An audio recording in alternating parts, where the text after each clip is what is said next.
let me introduce myself. My name is Cristina Rodina de Carvalho.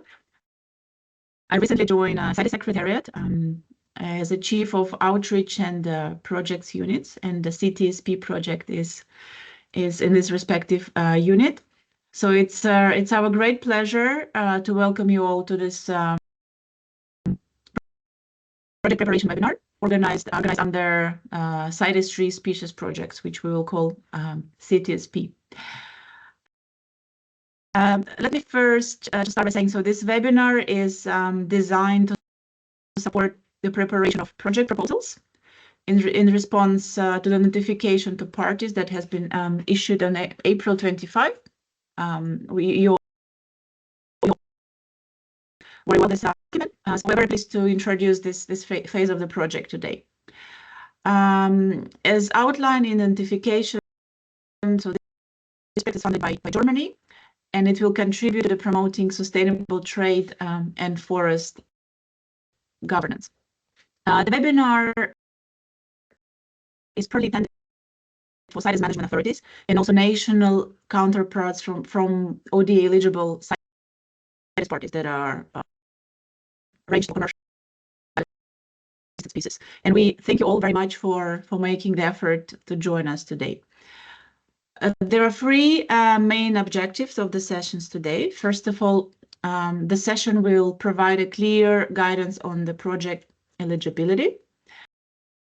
The second is that the session will walk you through the project proposal form, which is outlined in the notification from the 25th. And finally, the session will share the practical advice on how you can develop the high quality proposal and all other relevant requirements.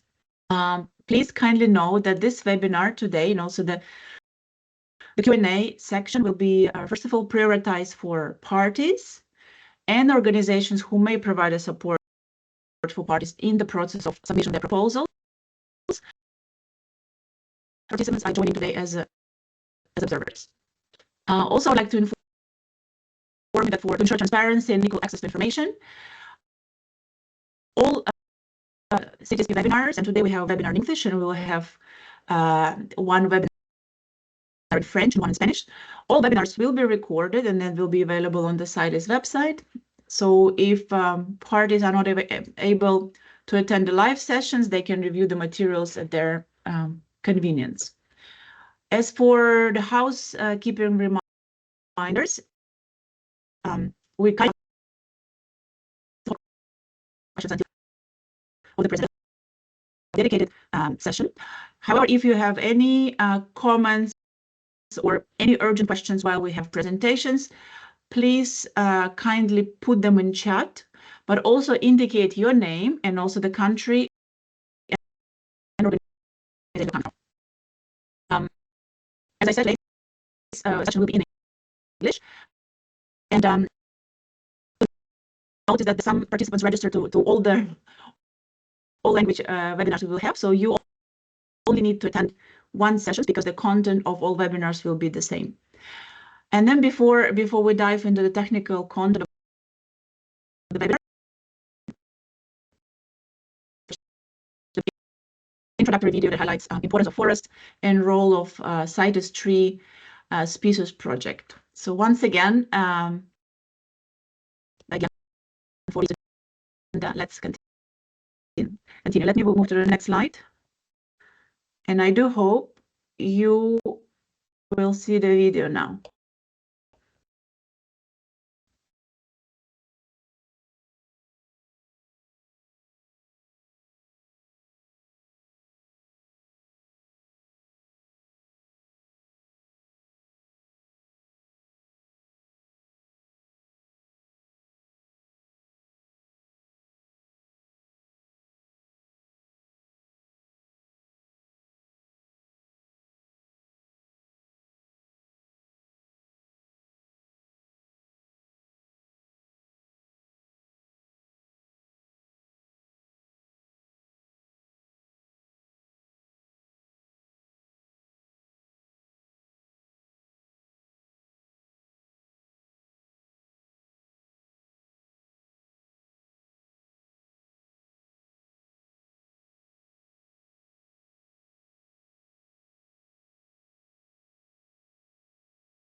the video. So now I would like to give a floor to Thomas, who's going to present briefly the project overview. Thomas, the floor is yours. Thank you so much, Christina, and welcome everyone to this first webinar on the CITES Tree Species Project, the CTSP. Today I will give you a brief overview of the project and of the elements that we're going to discuss regarding the call for proposal and how to present such calls for proposal. Can we move to the next slide, please, Christina? Thank you. So as indicated in the video, the CITES Tree Species Program has been funded by the European Union and by Germany. The current CTSP phase that we're talking about and for which the call for proposal has been published is the section of the program that's been funded by Germany. We have received financing envelope of 10 million euros from Germany to be spent between 2024 and 2028. The idea is to continue the momentum of the past project that have been conducted on tree species that are listed under CITES, taking into account the environmental, economic, and social concerns that revolve around exploitation of tree species, trade of tree species, and trade of commodity made out of those trees. The project will cover the regions of Africa, Asia, Central and South America, and the Caribbean, North America, and Oceania. Next slide, please. Thank you, Christina. The objectives of the projects are, there are mainly two objectives. The first one is to strengthen the linkages between sustainable forest management and the application of CITES provisions at the national level, to ensure that parties can better comply with the Convention's requirement for legal, sustainable trade in tree species, thus improving forest governance and contributing to reducing forest degradation and deforestation. So as Christina indicated at the beginning, the project is mainly targeted at parties, countries that are parties to the Convention.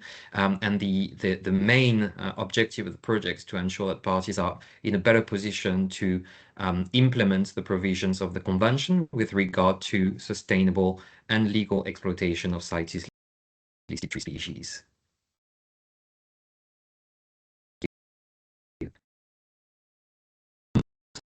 That are defined under the project structure for this phase of CTSP.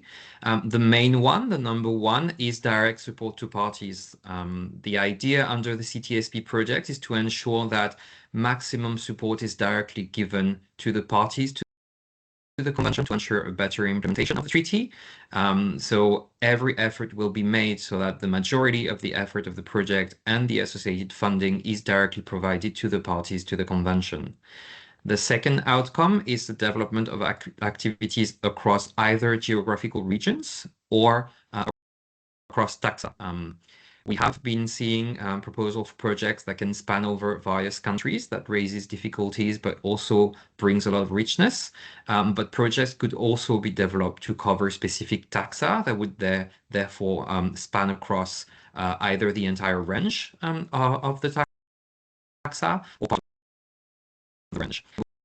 We'll see on right images of the TPF, the Collaborative Partnership of Forest, which is a consortium of various partners, as you can see, active on forest activities. This is to signal to you that the CITES Tree Species Project, has been presented as a joint initiative under the Collaborative Partnership on Forest. So there will also be activities and outcomes to be developed under the partnership with the CPF.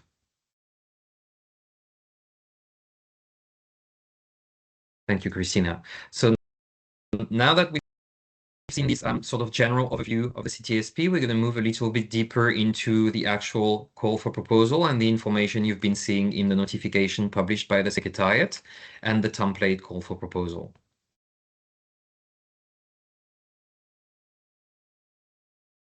Thank you. So as you've all seen, the call for project proposals under CTSP has been published under a notification to all parties. The notification is the number 2025/059. It has been published on 25 April 2025. The project includes a grant mechanism to support selected CITES parties. So as I said, the outcome number one of the project is to provide financial support to to implement the convention with regard to tree species, and the financial assistance that is available to those parties aimed at carrying out activities which achieve project outcomes. Any project proposal presented by the parties do fall under the overall project outcomes in order to ensure that we're basically delivering on what CTSP is supposed to achieve across the countries that are presenting projects. There are a certain number of eligibility criteria in order to be able to receive funding under the CTSP. These ones are listed also in the notification that I just mentioned. So if you need to look at this list again, even after the webinar, you can just refer to the notification. But just as a reminder, there are specific criteria that will need to be met in order to be able to be considered for financing. The first one is to be an ODA eligible party to the convention. So only party to the convention can present project proposals, and they have to be ODA eligible. It is necessary to be a range state for commercially important tree species regulated under the convention. So we can only finance projects which are covering species that are listed in the appendices of CITES.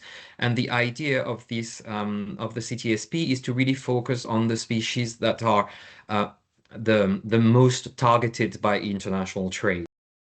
The third criteria is that it's necessary for the project to align with the Tree Species Project objective. I mentioned that just before. It has to fall under sort of the general umbrella of what the project aims to achieve.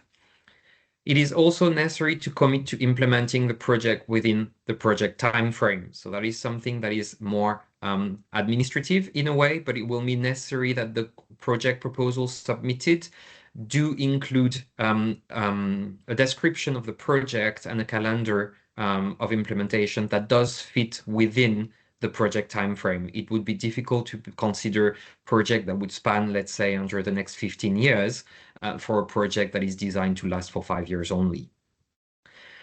Another one is that it's necessary to commit to managing and reporting on the project in alignment with the UN and EK requirements. As you probably know, every project that is financed either directly by the UN or by donors comes with requirements to report to the donors or to the entities governing the project.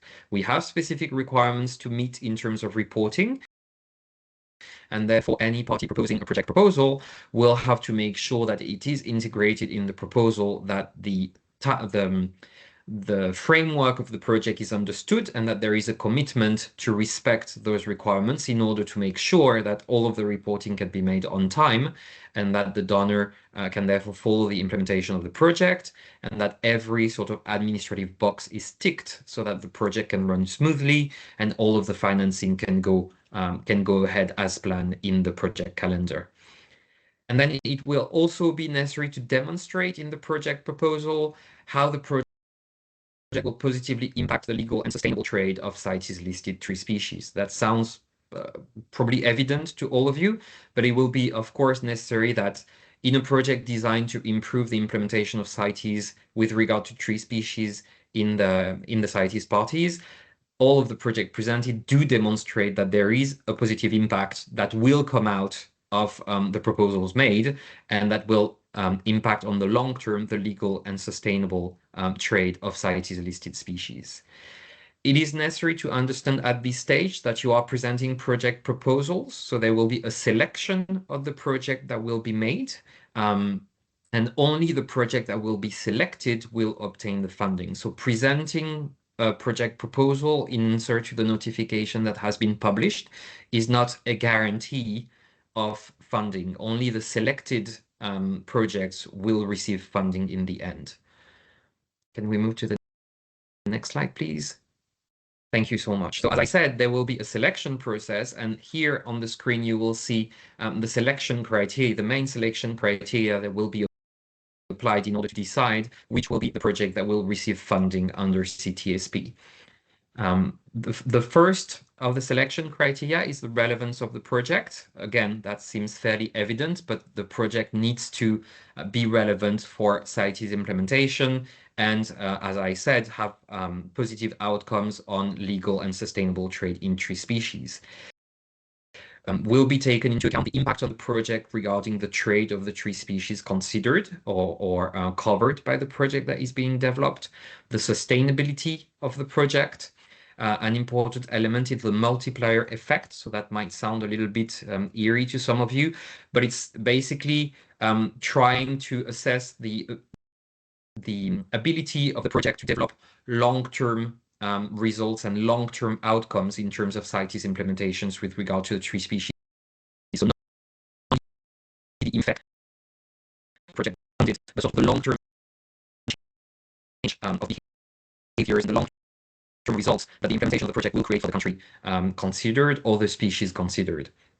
The cost effectiveness, of course, of the project will also be an important element. And then there are various other topics that can be taken into account in order to assess the project. And that will be, for example, the impact on livelihoods, impact there could be on gender, anything that would be related to local aspects, the impact on the communities, the impact on the region, for example, the impact on transboundary situations, for example, and of course the regional balance. It is necessary that for a project that is aimed at supporting CITES parties, there be a regional a balance between all of the regions that could receive funding. Next slide, please, Christina.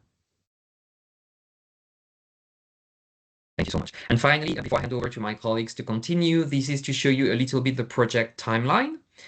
So you may remember, for some of you, that in 2024, there was a preliminary call for expression of interest to assess a little bit what could be the projects that could come up under CTSP and try and design the project in a way that we would be able to answer those interests.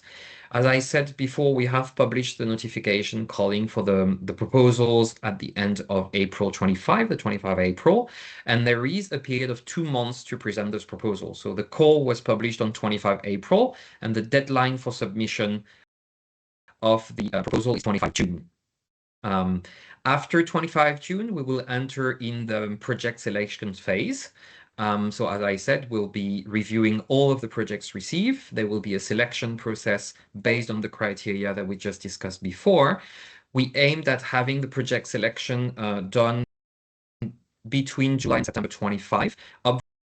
Obviously, the earlier the better for the design of the project and the implementation, but we keep this window a little bit open between July and September just because this is COP year. And so the summer will also be very busy reviewing all of the proposals for COP20. So that could create a little bit of an overload for the Secretariat. So that's why the project selection at this stage is set between July and September, but the idea is to really try and go as quick as we can in order to favor the implementation period. Between October and December, so the end of the year 2025, after the project selection, the energy will be put on the project development workshops, which will be basically supporting the parties who have obtained funding for their project to design their project documents, their detailed budget, plan of implementation, calendars, and so on, and prepare the legal agreement that is going to cover the funding for the project.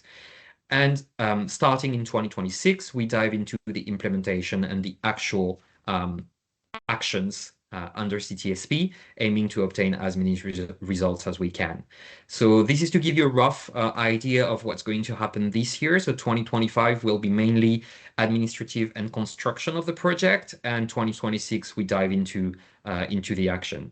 That concludes my section of the webinar, but we'll be happy to answer any questions later on in the Q&A, and I hand over to my colleague Siri for the review of the project proposal form. Thank you. Thank you so much, Thomas. Thank you, Christina, and thanks to all participants for joining the webinar today. My name is Siri Mäkelä, and I work at the CITES Secretariat in the Outreach and Project Unit. And in this part of the webinar, I will walk you through the project proposal form that the applicants are invited to complete as part of the application process. And as I'm sure you already know, and as Christina and Thomas mentioned, the form can be found in the CITES website in the notifications to the parties section under the notification 2025-059 as an annex to that notification titled CITES Tree Species Project Call for Project Proposals. And in this section, we'll go through the form section by section, highlighting what information is required. And I will also share some tips to help you develop a strong proposal. So in the first slide, this section of the form basically captures the basic information about your proposed project. So first, please ensure that the project title and description are clear, very short, specific. The description should really summarize what the project will do and why it matters. Then, please indicate the country or countries where the project will be implemented. Also, provide details on the lead entity, including the legal status, whether it's government, academic, or research entity, CITES Management Scientific Authority, for example. And make sure that the contact person that you'll put in the form is someone who will be available to respond to any follow-up questions that we may have. So include their full name, title, organization, email, and phone number. And this will be the person we contact for any queries, questions, or follow-up for the project proposals. And if your project includes other collaborators, you can list the partner organizations who will be involved. So you may wish to work together with local organizations within your project. If you already know which organizations these might be, you can include them to this section of the form. And it is okay to include them in a later stage as well if you're not yet sure. For the species that will be the target for this project, make sure to use scientific names for the CITES-listed tree taxa. And also make sure to identify the relevant CITES authorities, the project targets. This might include management authorities, scientific authorities, or enforcement. In addition to the CITES authorities, you may include other target groups as well, in case you're aiming to target, for example, local businesses, local communities with your activities, in addition to the CITES management or CITES authorities.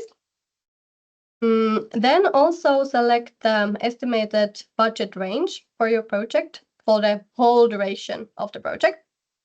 If you select more than 500,000 USDs, remember that the project then needs to target multiple countries. And for the duration of the project, we actually have an extension until 2029. So the projects are expected to start later in 2025 or in 2026 and will be carried over to 2029 and closed in the course of 2029. And in the next slide, I wanted to highlight this section of the form that covers the project outcomes and activities, as this is a key part and will be a key part of your project work plan and your project proposal. So in this section, you are asked to identify 1 to 3 expected outcomes. And these outcomes should be clearly defined, and you can follow the so-called SMART criteria. So the outcomes should be specific, measurable, achievable, relevant, and time-bound. Here you can really think about tangible results that your project aims to deliver. And once your outcomes are clear, then you should list the main activities that will help achieve the identified outcomes. And these activities should be practical and directly linked to the outcomes. For example, organizing a training on species identification or conducting a population assessment could be an activity. And a helpful way to frame this is outcome is what success looks like, and activities are how you will get there. So as I mentioned, this section is important as it helps demonstrate the logic of your proposal, how the activities you plan will lead to meaningful and measurable change. And you will also need to complete the draft budget table that is part of the form in the annex. So basically for each activity, you should provide a short description of that activity, the planned start and end date, the lead entity who will lead that activity, and the estimated budget in USDs. For example, if you're planning to organize a training session, you can simply estimate the total costs associated with that training, and the training is planned. The numbers that you include in this budget can really be estimates at this point, and they will be further than detailed during the next phase if the project is selected for funding. And the next slide, please. Thank you. This section of form on the key project information dives deeper into how your project aligns with the broader goals of the CITES Tree Species Project. First, describe the general impact on trade of CITES-listed tree species. Will your project help regulate legal trade of CITES-listed tree species more effectively? Will it help combat illegal trade of CITES-listed tree species? Or will it, for example, link to compliance processes such as Article 13 or review of significant trade? This one specifically is an important section to demonstrate the impact of your project to the wider goals of the convention. Then also briefly explain how your project contributes to ecosystem conservation and climate goals. This might include alignment with your national biodiversity strategies, MBSAPs, climate change frameworks, and/or sustainable development goals. You should also include your project's sustainability strategy. So how will its impact continue beyond the end of the funding period? So here you may think about capacity building, policy integration. So how does the impacts continue after the funding ends? Under the visibility and advocacy, if relevant, you can describe briefly your communication plan, outreach strategies, describe how you plan to raise awareness, whether through media or stakeholder outreach. This can be really very short. If your project has positive impacts on Indigenous people, local communities, or other marginalized groups, be sure to explain this clearly, especially in relation to participation and benefit sharing from sustainable forest management and trade practices, for example. And finally, gender mainstream, it's essential.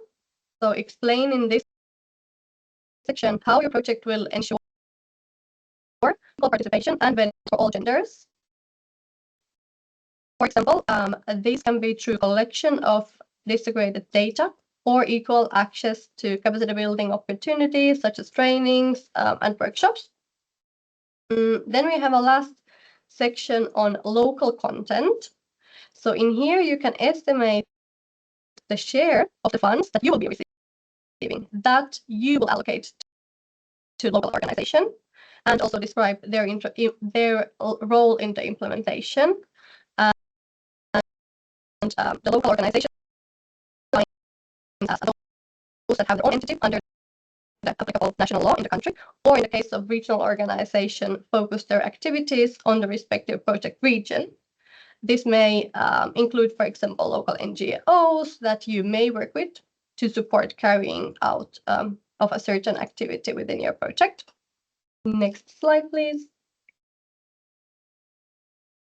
Okay, safeguards, environmental and social safeguards. This is an important section as well.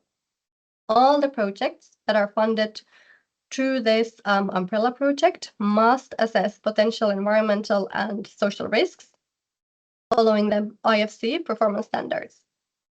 In a nutshell, if your project involves any risks, you must identify them and explain how you will prevent, reduce, or remedy potential impacts of those risks. I want to note that you're not required necessarily to complete every risk category. You only need to identify and explain those risks that are relevant to your specific project activities. If no risks are not expected, this is also acceptable, but be sure to provide a brief explanation and a credible justification on why those risks are not relevant for your project. So, following the IFC performance standards, the risks that you need to assess include labor and working conditions first. There may be risks related to labor and working conditions if you're planning to hire personnel to carry out some of your activities in the project. For example, you might hire someone to collect for the collection of tree data for population studies. To prevent risks related to this, you would, for example, need to ensure compliance with your relevant national labor laws and workers' rights. For the community health, safety, and security, this risk may not be really relevant for this project, but in general, this risk may be related to, for example, the use of equipment that could pose risk to nearby communities or to conflict with local communities over resources, use, or access.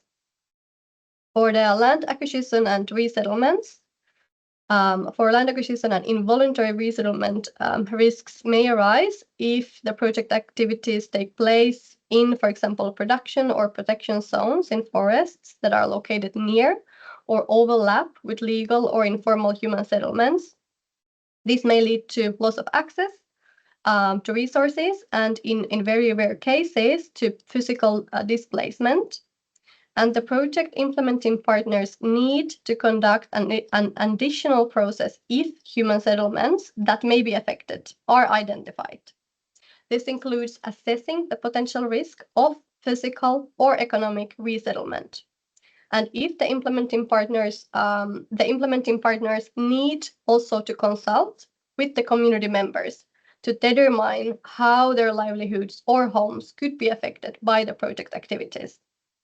And please note that projects which include activities that may cause involuntary resettlements will not be funded under the IKE rules.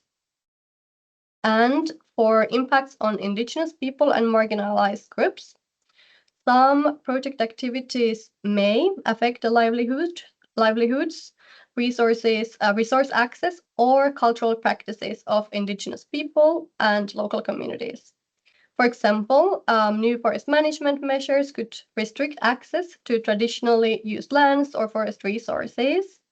If project sites are likely to impact IPLCs, the implementing partners will be required to identify these communities, consult with them during the planning phase, and ensure their free, prior, and informed consent, FPIC, is obtained before any activities begin. In general, of course, this umbrella project aims to avoid any negative impacts and instead support the rights and well-being of IPLCs through continuous participation, consultation, and mitigation measures. Then effects on cultural heritage. So project activities may, in some cases, also pose risks to cultural heritage, including sites, landscapes, or practices of historical, spiritual, or community significance. And this includes both tangible and intangible heritage. And if you are planning activities near culturally sensitive areas, the implementing partners will be required to identify any such heritage and also consult local communities to avoid any disturbance or loss. So these are the main risks that you need to assess. And you may also identify other relevant risks that are not listed here. And then for each risk that you identify, please describe very briefly, the nature of the potential risks. I gave you some examples just now, and also the measures you will take to avoid or address the identified risks. And as I mentioned earlier, if all or some of these risks are not expected, you must provide a clear and credible explanation on why you think that these risks are not expected. This might seem a bit complicated now, but the project that are selected for the funding will receive more detailed training on the safeguarding measures during the next stages of the project development. But this initial information is required already in this concept note. You can keep it short, but please make sure that it's there. That was the form. And before we move to the Q&A session, I'd like to share a few practical tips for completing the whole proposal form. So the first one is a classic tip, I would say. So start early. Don't leave it to the last minute. Give yourself time to reflect, consult colleagues, and revise. Also, read the guidance carefully. There are explanations throughout the form to support you, and the guidance is there to help you to submit a strong and eligible proposal. Make sure that you complete all the sections of the form, or, as I mentioned, provide an explanation on why certain sections are not completed. Write clearly and concisely. Try to avoid being too long or vague. Rather, try to use very simple and direct language. Check eligibility. As Thomas described earlier, make sure your project fits the basic criteria that are outlined in the notification as well. Also, please explain acronyms and technical terms. You don't need to explain what CITES stands for, but remember that we may not be very familiar with all national or local terminology. Also, make sure to align your outcomes and activities with CITES and the Tree Species Project objectives. This will show that your proposal directly supports the purpose of the funding. Make sure also to ensure that your activities are realistic, so they should be achievable within the timeline and the budget range that you have selected.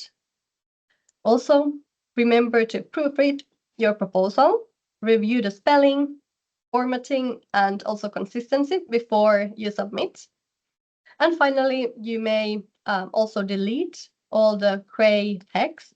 It's meant to guide you, but you can remove it for the final version. That's it.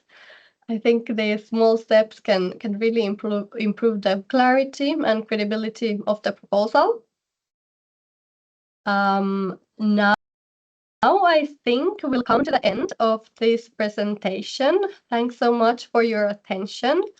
And I will be now handing over to my colleague Thomas again to provide any additional remarks and to moderate the Q&A session. Thanks so much. Thank you so much, Siri, and thank you everyone for your attention. We hope this presentation was not too heavy as a dive into the project proposal, but it was important to review both sort of the framework and also provide as many tips as we could to help you prepare your project proposals. So we're going to move now to the Q&A session. Just some very quick housekeeping rules. So the way we're going to function is either questions could be posted in the chat. We'll be monitoring the chat. And if you do provide a question in writing, our colleague Wubelum has indicated in the chat, please kindly indicate either the name of your country or the organization you represent before your question so that we can follow it a little bit better. So for example, say, I don't know, France, 2 dots, and this is the question, or traffic, 2 dots, and this is the question.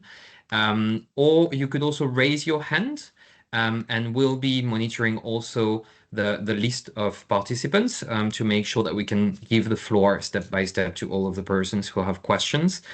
Something that we would like to insist on is, as we said, because the project is mainly aimed at supporting CITES parties, and CITES parties will be the one presenting the proposals. We would like to make sure that all of the countries represented in this call have the time to raise all of the questions they might want to raise. So there will be a priority given to parties to take the floor and ask their questions. And once we have exhausted those questions, then we will take additional questions from any observers. But we would like to make sure that all of the parties interested in presenting projects have had the opportunity to raise all of the questions they may have. So the ball is in your court, really, either in writing or by raising your hand. Just kindly let us know if you have any questions, and we'll do the best we can to answer.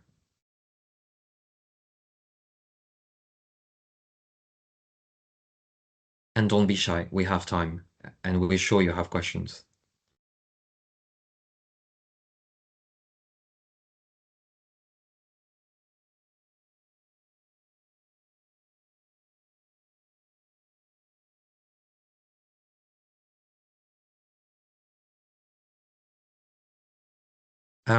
There is a question from Uganda in the chat. Mrs. Irene, thank you so much.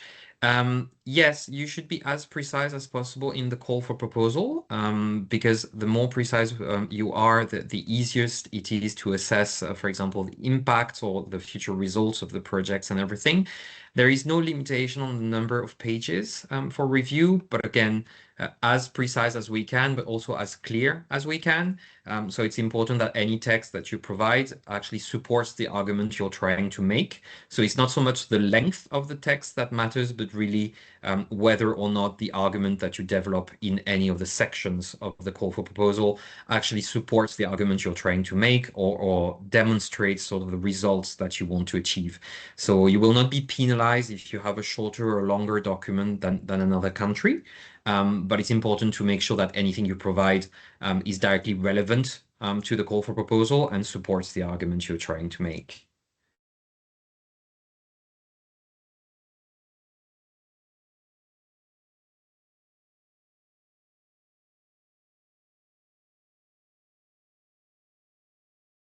So there's a question on from the Center and Agriculture Research Suriname, CILOS. Where might we find the UN and EK requirements for the managing and reporting of the project? So that's not something you need to have right now, because basically only the countries being selected in the end will have to carry out the obligation of reporting, the countries receiving the funding. So that's not something that you need to consider at this stage. What is important is that in the design of your project proposal, it is integrate, sort of you integrate the fact that this will be part of a framework, and that there are obligations coming with this framework, whether in terms of, for example, the funds management or the reporting requirement, and that there is a commitment from the recipient of any support under CTSP to agree to those requirements and to sort of integrate in the framing of their project that they will have to respect the rules applicable, but also the deadlines. The reporting requirements are also, we have, for example, regular deadlines to meet in terms of reporting. And so as a country receiving funding, one of the obligations would be that you provide the information in due course so that all of the reporting deadlines can be met. So it's not something you need to actually develop at length at this stage, because we are prior to the actual selection of the proposal. But at this stage, what needs to be integrated is a commitment to respect all of the deadlines that are going to come with a financed project under CTSP. And I'm taking the sections one by one, but obviously, colleagues, if you want to add, you can also add. There is a question from Traffic Vietnam, Asia. So there's a question basically on the eligibility of the species. So as I said in the selection criteria, something that is going to be taken into account is the relevance of the project. So obviously we only consider projects that target CITES listed species, which is the case in the list of trees that you're giving there. But there is no limit to the number of species that you can target. So you could have a project that will be developed on only one species, for example, the Dalbergia cochinensis that you mentioned. You could have a project that considers an entire taxa. So multiple species. The question will really be the relevance of the project, the outcomes you're aiming for, whether or not the project is viable. For example, if you describe a project over 5 years, but by reading the activities, we realize it's actually a 10-year project, then there could be an issue in terms of scope. But there is no limitation on whether or not one species would be eligible, yes or no. What will be taken into account, as I mentioned, is also the relevance of the species targeted regarding to the levels of trade in these species, because one of the objectives is really to focus on the species that are the most impacted by international trade. So that is also something that you may consider in the selection of the species that will be targeted in the design of a project.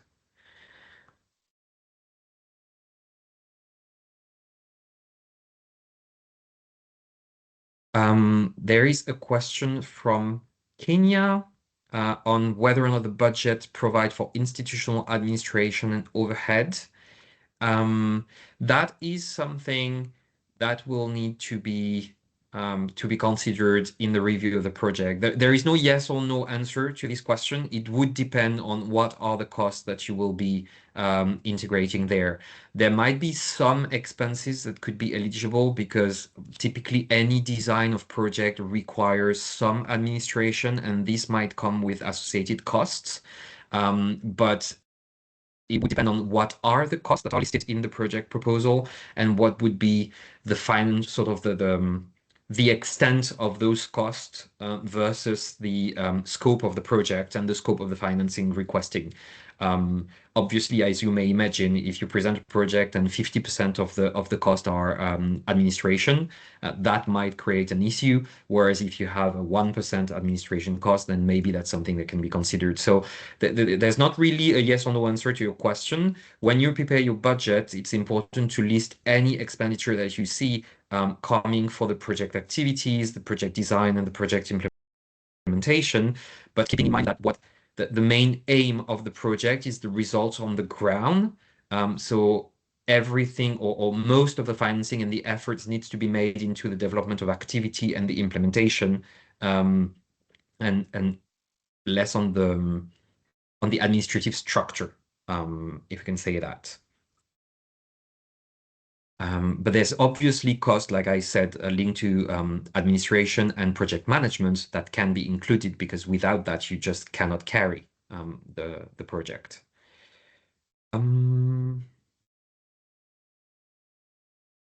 This one's done. There's a question from Liberia. For the local organizations, can we include community-based organization to be part of the project? What is the total percentage of funding that should be allocated to local organizations? So that's two questions in one, really. So the local organizations, what is important to remember is parties are free to design the project as they want, and to partner with any organization that they need to partner with in order to develop and carry out the project on the ground. What is necessary to remember is that there is a definition of what a local organization is. So it's an organization that has an entity under applicable national law. So that needs to be, you can only partner with an organization that is recognized under your national framework, be it a local organization, an association, a foundation, anything. But it needs to be recognized under national law. So it needs to be a legal entity, because if the country aims to pass on part of the funding and the responsibility of implementation to another organization, there will need to be some form of a subcontracting agreement, for example, or a framework that's going to be put in place and signed between the government that has received the funding under CTSP and the organization that's going to implement. So the question is really whether it's an established body under national law. In the case of the regional organizations, as my colleague Siri mentioned, the question will be the focus on the activities on the respective project region. There is no specific percentage, so that is for parties to decide under the project design. There is a question from Uganda. Sorry, I'm moving quick because there's lots of questions, but trying to cover everything. Uganda was asking whether there is a priority geographical region for this call. No. So the only difference between these calls and the ones for next week are the language. So today we're doing it in English. Next week we're doing it in French and Spanish. There is no priority region either for this call or for the call for proposal. Any ODA eligible party can present a project under CTSP. So there is no focus on, let's say, Africa or South America. It's as long as you're an ODA eligible country and party to CITES, you can present a project. Tanzania was asking, does the project allow participation of postgraduate students? It's a little bit of the same answer as for Liberia and the local organizations is the selection of the projects will be presented by the parties. There will be a selection and the party presenting the project, if selected, will be receiving the funding allocation for the implementation of the project. The actual design on the project and who will be the entities or persons participating, that is for the party to set up. So Tanzania, if part of your project will have an important scientific component and, for example, will involve universities in Tanzania, maybe the design of the project will make it that postgraduate students will participate. That is for you to decide and to describe on the presentation of your project as to how the project will be designed and implemented on the ground. So again, there's no yes or no. It depends on what is the design of your project, what is to be achieved, and then if you get selected for the project, then you will get the funding to carrying it out. There is a question from China on who will review the proposals. The selection process is a secretariat-wide activity. So that's a project that's being carried out by the CITES Secretariat under the funding from Germany, the International Climate Initiative. So the review, as any other project, will be made by the Secretariat.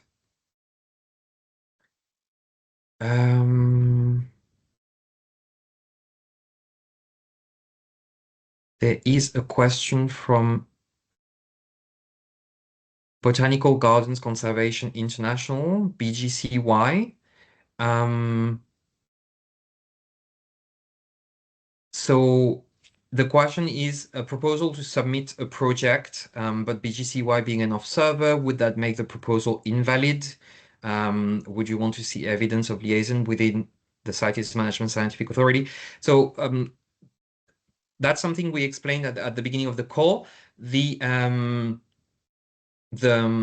project is targeted at CITES parties, and only the CITES parties that are ODA eligible can present a project. So any project proposal that is going to be received coming from an observer, be it NGO, organization, foundation, private sector, anything else, will be invalid because it will not meet the selection criteria.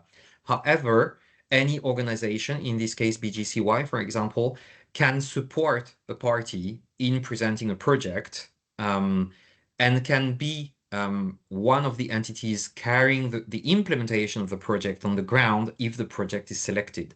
That is something that the parties are free to consider and to put in place in the design of their project. So BGCI, for example, if the idea would be to present through your Kenya office, as I read in your email, you would need to collaborate with the CITES authorities of Kenya or any other country, depending on what you want to do, in order to build the project but the project would have to be presented in this case by Kenya.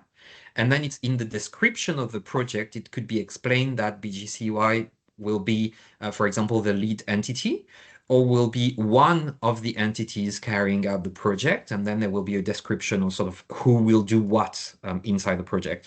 But the project itself has to be presented by the country. So yes, you need to collaborate with the authorities of the country. Traffic UK asked, does an application has to be submitted by the CITES authority? Yes. That's something I think we also addressed in the previous question, is traffic could be a lead entity, but if accepted by the country and designed that way for the implementation of the project. So it's for parties to decide whether or not they want to submit a proposal, and if they do, whether they agree that an entity, be it traffic, BGCY, or another, be the lead entity of one of the partners. One of the partners that would be carrying out the activities.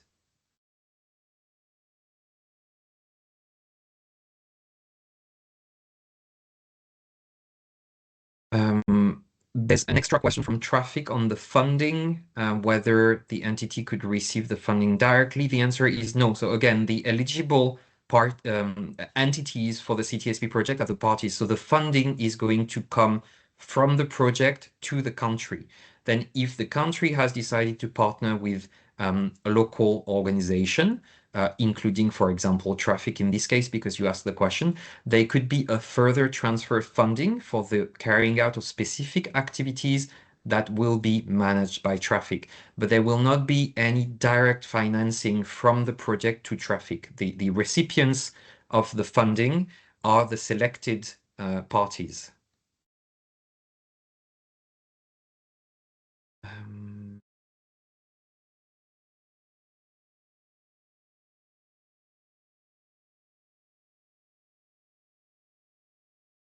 Coming back, there's a question from Malaysia. Are we allowed to submit our project proposal between the period 26-29 if we are not ready at this stage? So any project proposal has to be submitted before 25 June. The deadline for the submission of the project is 25 June 2025. So in about 1 month from today.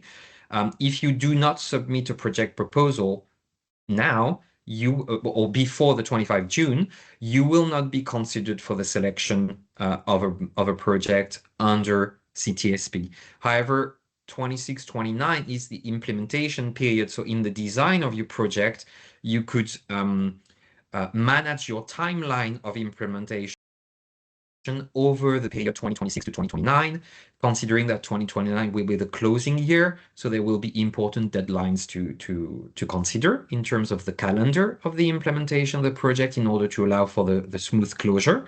But the project proposal would have to be submitted before 25 June 2025.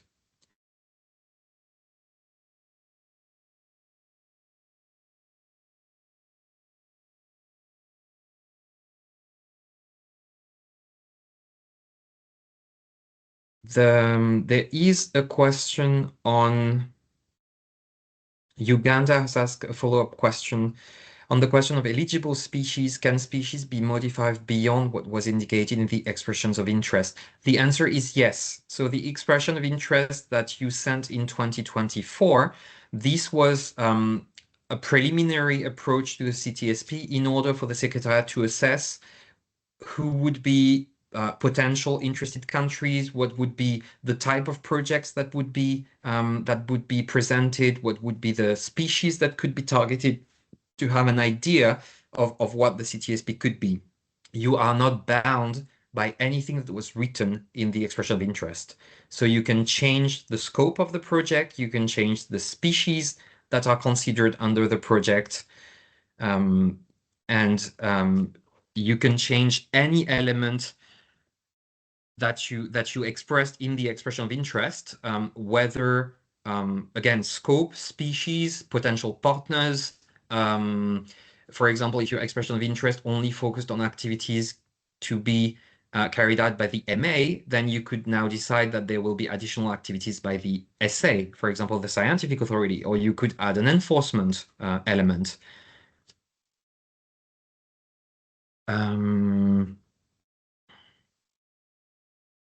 Vietnam raised the question as to whether a project life could be shorter than 3 years. The answer is yes.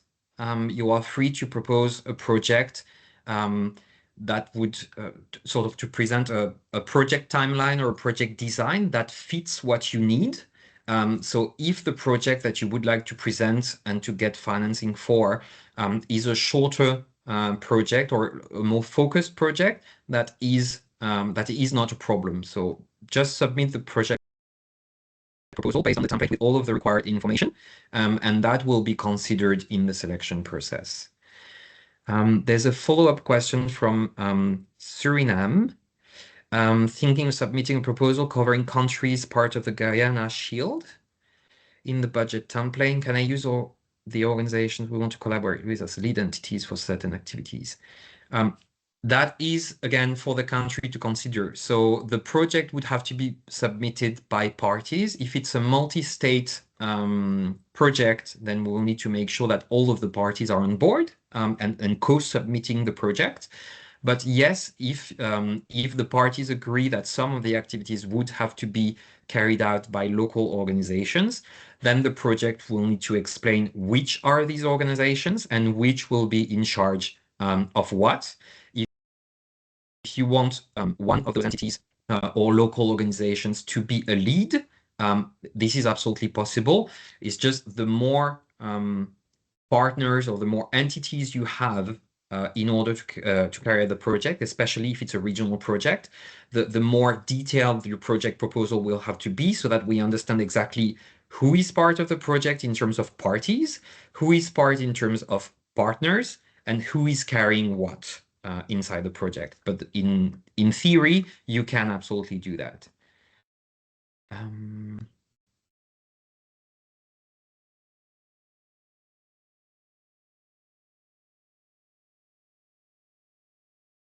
There is a follow-up question from Liberia. What is meant in the proposal concept note and elaborate on the project outcomes? So this one we're gonna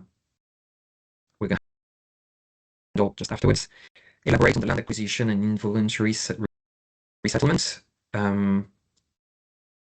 So what is, I will start answering that, but then I'll give the floor to my colleague Siri, who handled that part of the presentation. Oh, you have the answer. Sorry. The answers are provided in the chat on those ones. So colleagues, I hope you saw them. The project outcome should be presented in the expected project outcome, which is a separate section from the risk management. And what will be an exclusionary criteria, as explained by my colleagues here in the chat, is projects which include activities that may cause involuntary resettlement, because that is an exclusionary criteria under the key rules. So the project should not include activity or activities that may cause involuntary resettlement of population. That is sort of a red line that you need to keep in mind in order or when you design your project. There is another question from another traffic East Africa. If we submit an expression of interest last year, should we now resubmit a full application? No, exactly. The expression of interest is not a full, is not a proposal. It's an expression of interest. So again, it was to assess what could be coming under CTSP, but that does not constitute in itself a project proposal, because it's much less detailed than the document you're supposed to present now. What you can do is, if the project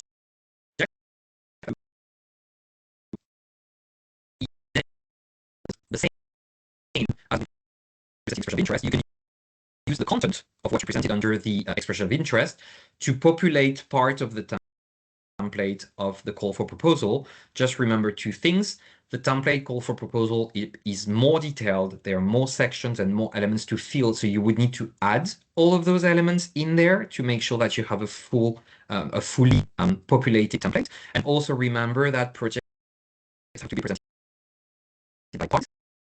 So that is something that you would also need to consider East Africa, then the project would probably have to be presented by one of the countries of the region, being Kenya, Tanzania, Uganda, whoever. But the project would have to be submitted by a country, cannot be submitted directly by Traffic East Africa. Otherwise, it will not be considered under the selection of proposals. There is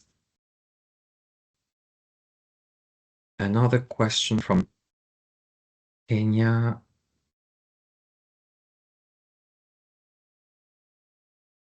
Yes, the question from Monica of Kenya, if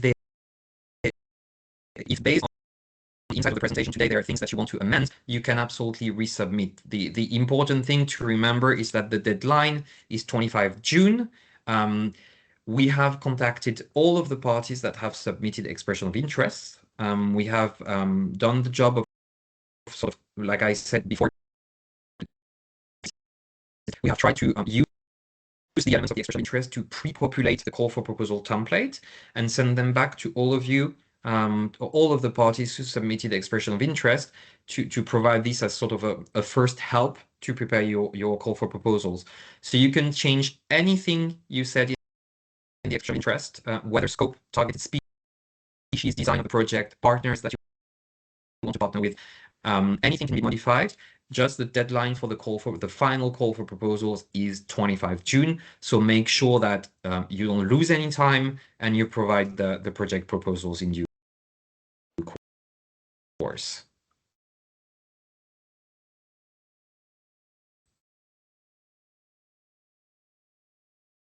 There is a question, so from Serena again, if an organization in Indiana is a partner in the execution of the project, will a CITES MA also need to co-sign before the submittal of the proposal? So the proposal will have to be submitted by the parties that will receive the funding.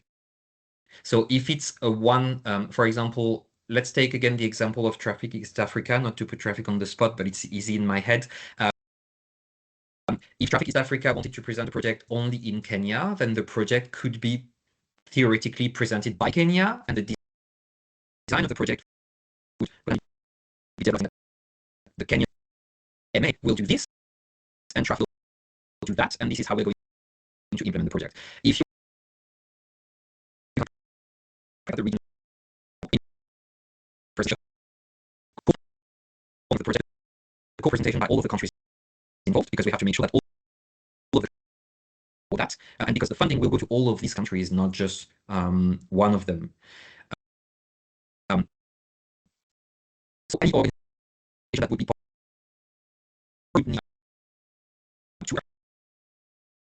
itself is ready to be part of the project. So if we think about your Guyana Shield project, you could not imagine a situation where, for example, Suriname and I don't know, Venezuela, for example, would present the project together, and in Guyana it would only be one organization that would be active. We would need to make sure that the Guyana CITES authorities are part of the project, as well as the Surinamese and the Venezuelan, for example. I don't know if my choice of countries are fully relevant, but I hope you get the idea.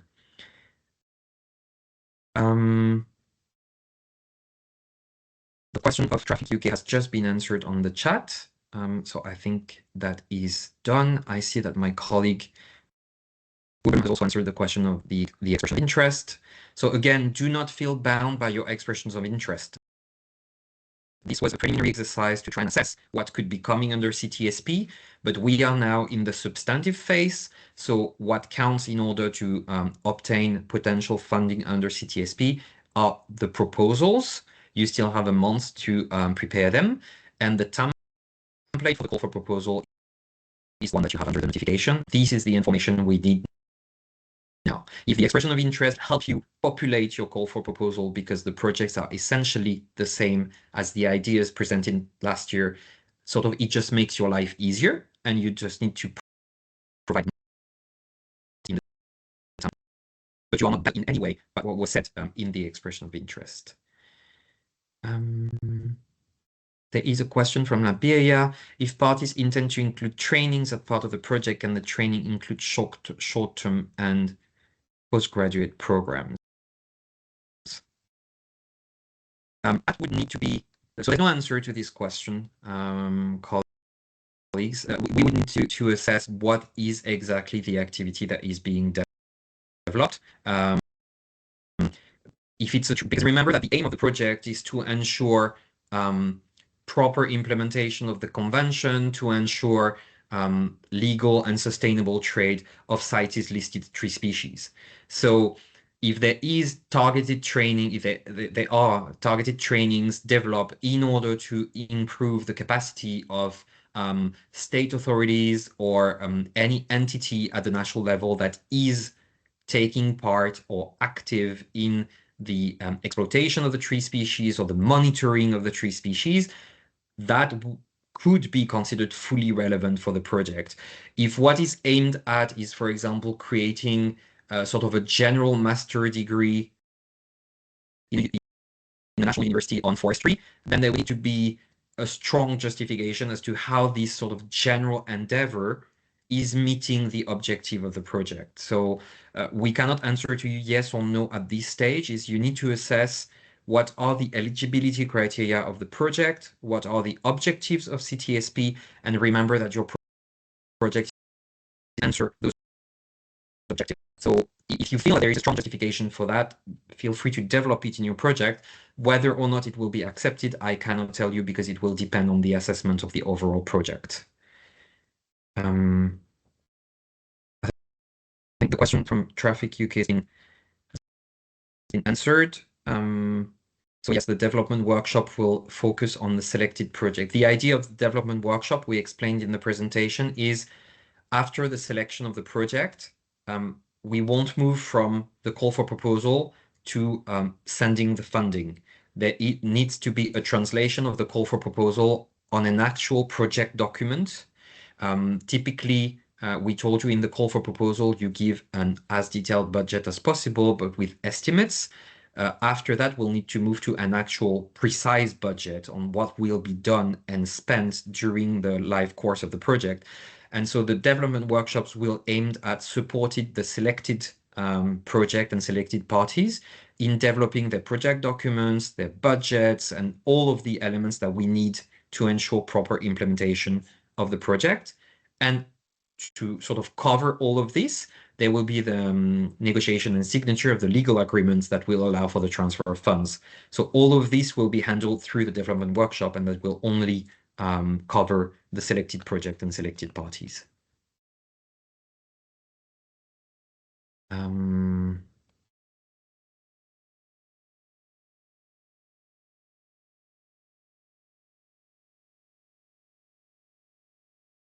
The last question has been answered also by my colleague in the invitation of the lead entity of the project in the workshops. I think we have answered everything that was pending so far. Is there any additional questions, including from observers?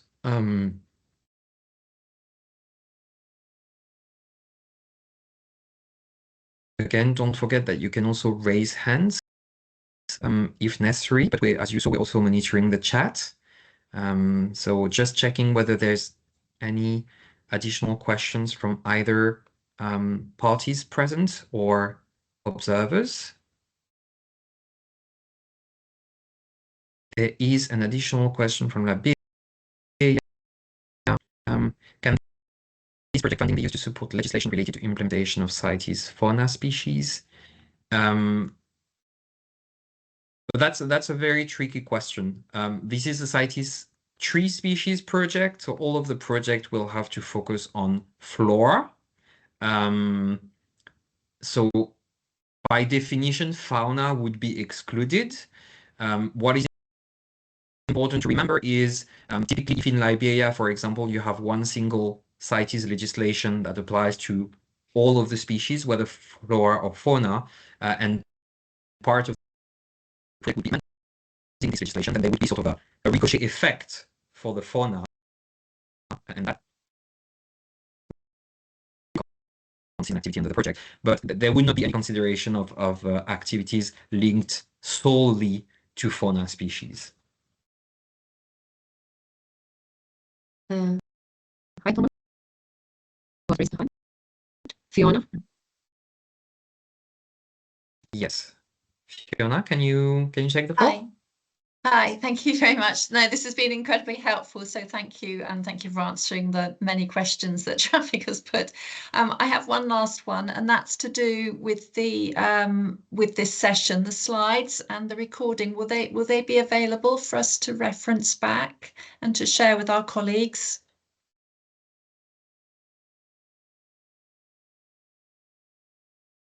So as my colleague Christina said in the opening, the session is being recorded. And so it will be made available for any of the participants to consider and go back to. Don't forget that a lot of what we presented in the PowerPoint is also in the notification. The eligibility criteria, for example, they're also in the notification, and the project objectives and some of these elements also appear in the call for proposal template. But yes, the recording will be made available on the CITES website. I think it's through the probably a YouTube link, but that we need to figure out exactly. But that will be made available for anyone to consider. Yes. That's great. Thank you very much.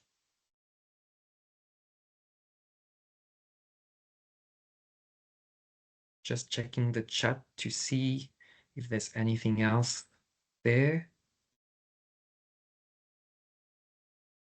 We have about 10 minutes left on the clock. There's been lots of questions so far, but do take the opportunity if there's anything that you still want to raise.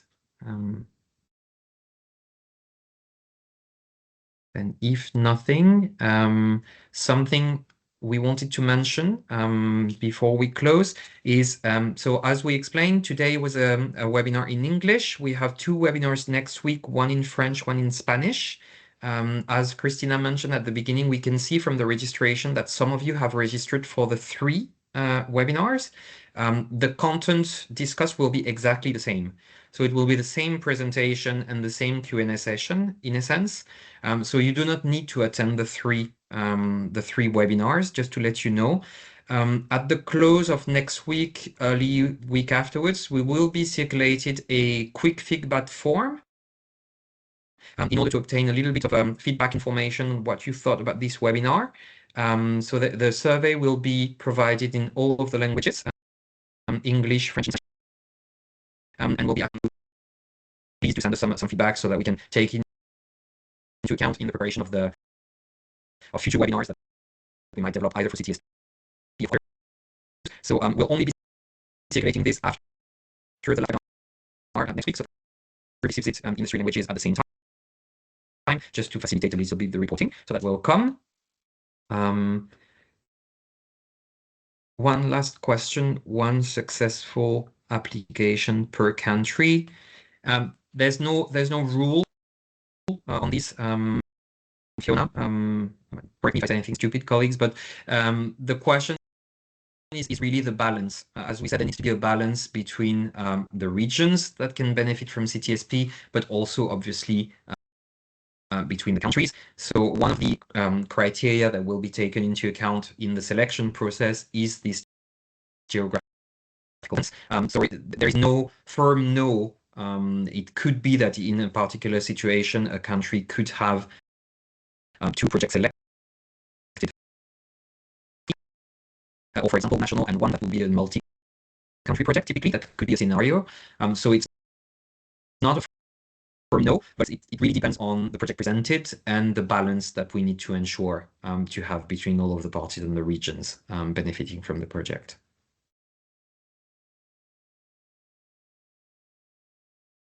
I don't see any other questions, so let me hand over to oh, there is a last one. Sorry. In the previous phases, there was ITTO supporting the program. So we are still partnering with ITTO, FAO, and others. If you remember, I mentioned in one of the slides that the project has been presented as a joint CPF initiative, and those partners are present in the CPF. So yes, there will be collaboration with those entities. But let me hand over to Christina way more than I do about CPF, and can also then move on to the concluding remarks. Thank you so much, colleagues, and thank you for all the questions we had. Thank you very much, Thomas, for great answer to the questions. Maybe just to say about the slide that has been presented previously, several CPF partners that will be identified also at later stage, they will be supporting the CTSP project implementation at later stage, also under our outcome, which is also on capacity building, knowledge sharing on the topic of this project. And the project has been presented so CPF as a joint initiative, and it will be accepted. And the clear, concrete details we will be able to provide you at later stages, because we are still shaping up the project, and we will be also receiving all the proposals from you in the coming months. So yeah, in short. So let me see if there's any more questions. We still have 5 minutes.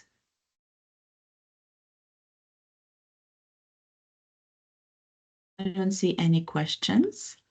So thank you very much once again. Thank you very much for all your questions, comments, and very active participations. And thank you very much also for all the colleagues in this webinar, Siri, Thomas, and also Vubalem has been helping with monitoring chat and also answering questions. We will send you the link webinar as soon as we decide for you. And we will proceed with the webinar in French and Spanish next week. And once again, so you don't need to attend those webinars because the content will be the same, just in a different language. Thank you very much. And in case you still have some comments and questions, you can reach out to Thomas, and you can find his email address in the, I think, in the notification that has been shared with you. Thank you, and we close now.